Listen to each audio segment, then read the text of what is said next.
సాయిరామండి. శ్రీదేవి భాగవతము 12వ రోజు పారాయణము. ఫలపుష్పాలను సేకరించుకొని వచ్చిన వశిష్ఠుడికి ఆశ్రమంలో ధేనువు కనిపించలేదు. ఎక్కడ వెతికినా గోవు కనిపించలేదు. దివ్య దృష్టితో విషయం తెలుసుకున్నాడు. 8 మంది వసువులని భూలోకంలో మానవులే పుట్టమని శపించాడు. విషయం తెలిసిన వసువులు వశిష్ఠుని కాళ్ళ మీద పడ్డారు. దాంతో శాంతించిన మహర్షి, సంవత్సరానికి ఒకరు చొప్పున శాప విముక్తిని పొందుతారు అన్నాడు. కానీ అపహరించిన ద్యువు మాత్రము ఎక్కువ కాలం మానవుడిగా ఉండక తప్పదన్నాడు. మహర్షి శాపాన్ని అంతకాలం ఎలా అనుభవించాలా అని దుఃఖిస్తున్న వసువులకి బ్రహ్మలోకం నుంచి భూలోకానికి వస్తున్న గంగ కనిపించింది. అంతే ఆమె దగ్గరికి వెళ్ళి, మా యందు దయ ఉంచి నువ్వు మానవ రూపాన్ని ధరించి మమ్మల్ని ఉద్ధరించు. శంతన మహారాజుకి భార్యవై 12 నెలలు మమ్మల్ని నీ గర్భంలో ఉంచి మమ్మల్ని ప్రసవించి పుట్టిన వెంటనే మమ్మల్ని అందరినీ నీ నీటిలో కలిపి మాకు శాప విమోచనం కలిగించి ముక్తిని ప్రసాదించమని వేడుకొన్నారు. గంగాదేవి వాళ్ళ కోరికను మన్నించింది. పుత్రుల కోసం గంగానదీ తీరంలో సూర్యోపాసన చేస్తున్న ప్రదీపుడి కుడి తొడ మీద కూర్చుంది గంగాదేవి. అందమైన స్త్రీ రూపాన్ని ధరించి, నన్ను అడగకుండా నా తొడ మీద ఎందుకు కూర్చున్నావని అడిగిన మహారాజుతో, కోరికతో వచ్చాను, స్వీకరించు అన్నది ఆ స్త్రీ. నేను ఇతర స్త్రీల పట్ల విముఖుడను. పైగా నువ్వు కూతురు కానీ కోడలు కానీ కూర్చోవలసిన చోట కూర్చున్నావు కనుక నాకు కొడుకు పుడితే కోడలిగా వద్దువు గాని నీ పుణ్యమా అని నాకు ఒక కొడుకు పుడతాడు అన్నాడు. మహారాజు వద్ద మాట తీసుకున్న సుందరాంగి వెళ్ళిపోయింది. కొంతకాలం గడిచాక ప్రదీప మహారాజుకి కొడుకు పుట్టాడు. లేక లేక కలిగినందువల్ల అల్లారు ముద్దుగా పెరిగి పెద్దవాడయ్యాడు. అతడే సంతనుడు. రాజ్యార్హతలన్నింటినీ సంపాదించాడు.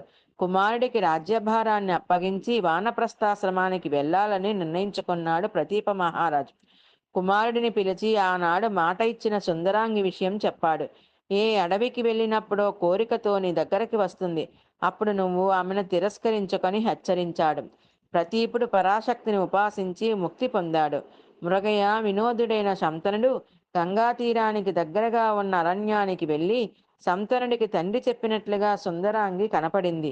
సంతనుడికి ఆమె యందు అనురాగం ఏర్పడింది. ఆమె అతడిని మహాభిషునిగా గుర్తించింది. కానీ సంతనుడు ఆమెను ఆనాడు చూసిన గంగాదేవిగా గుర్తించనే లేదనే విషయం గ్రహించింది. నువ్వు ఎవరని ప్రశ్నించిన శంతనునితో, నాకు నువ్వు తెలుసు, నీ వంటి వాడిని ఏ స్త్రీ కోరుకోకుండా ఉంటుంది. కానీ నేను చెప్పిన నియమానికి కట్టుబడి ఉంటాను అని మాట ఇస్తే తప్పక నిన్ను వివాహం ఆడతాను. మంచైనా చెడైనా నేను ఏం చేసినా నువ్వు నన్ను ఎందుకు ఎదురు ప్రశ్నలు వెయ్యకూడదు, నిందించకూడదు. నేను చేసే పనికి అడ్డు వచ్చినా, ఎందుకు చేస్తున్నావని నిందించినా నిన్ను వదిలిపెట్టి వెళ్ళిపోతాను అన్నది. సంతనుడు ఆమె పెట్టిన నియమానికి ఒప్పుకొని ఆ సుందరాంగిని ధర్మపత్నిగా స్వీకరించి కాలం గడుపుతున్నాడు. క్రమంగా వారి దాంపత్య జీవితానికి ఫలంగా 7 పుత్రులకు జన్మనిచ్చింది. పుట్టినవాడిని పుట్టినట్లుగా తీసుకెళ్లి గంగలో పారేస్తోంది. ఆమె మీద మోహంతో కుమారులను పారేస్తోందన్న దుఃఖాన్ని దిగమింగుకున్నాడు సంతనుడు. చివరగా 8వ గర్భం వచ్చింది.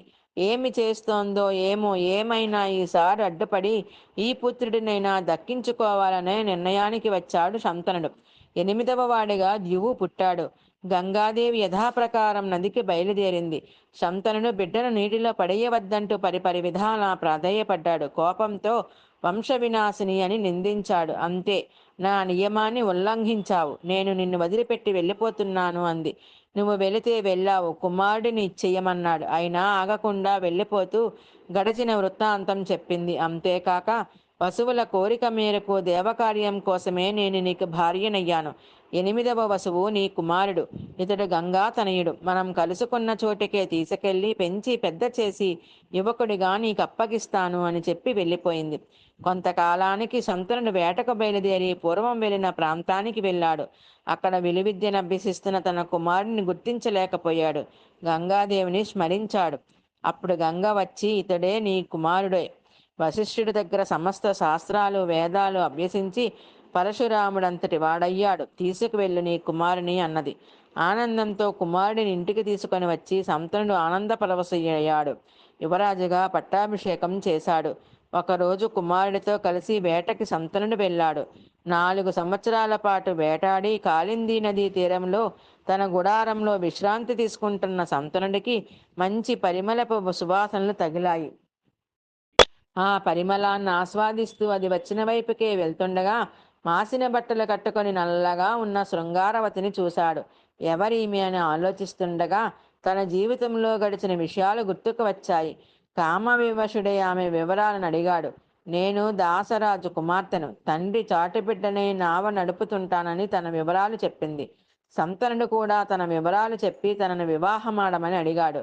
మా తండ్రిని అడుగు, ఆయన ఒప్పుకుంటే నాకు అంగీకారమే అని చెప్పింది యోజనగంధి. వెంటనే సంతనుడు దాసరాజు దగ్గరికి వెళ్ళి తన కోరికను చెప్పాడు. తప్పకుండా నా బిడ్డను నీకిచ్చి వివాహం చేస్తాను. అయితే ఒక షరతు. నా కుమార్తెకు పుట్టిన కుమారుడే నీ తరువాత రాజు అవ్వాలి. నీ కుమారుడే అయినా కూడా మరొకరెవరూ రాజు కాకూడదు అన్నాడు. సంతనుడు ఏమీ సమాధానం చెప్పకుండా తిరిగి వెళ్ళిపోయాడు. కానీ మనసు యోజనగంధి యందు లగ్నమై ఉండడంతో చింతాక్రాంతుడై ఉంటున్నాడు. గాంగేయుడు తండ్రి పరాకుని గమనించి విషయం తెలుసుకున్నాడు.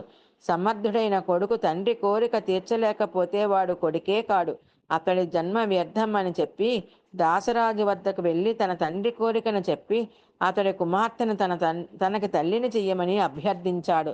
నువ్వు సంతన మహారాజు పెద్ద కుమారుడివి కదా, నీ తండ్రి నా కుమార్తెను వివాహమాడితే నా దహోత్రుడు రాజు కాలేడు కనుక నువ్వు నా కుమార్తెను వివాహం చేసుకో అన్నాడు దాసరాజు.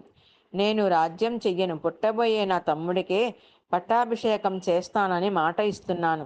నన్ను నమ్ము, నీ కుమార్తెను నాకు తల్లిగా పంపించమని అడిగాడు గాంగేయుడు.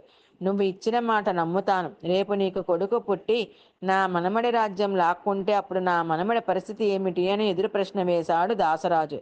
అయితే నేను అసలు వివాహమే చేసుకోను, బ్రహ్మచారిగానే ఉండిపోతాను. నీకిచ్చిన మాట నిలబెడతాను, ఇది నా ప్రతిజ్ఞ, భీష్మ వ్రతం అని దాసరాజుకి చెప్పాడు. అప్పటి నుండి గాంగేయుడు భీష్ముడయ్యాడు.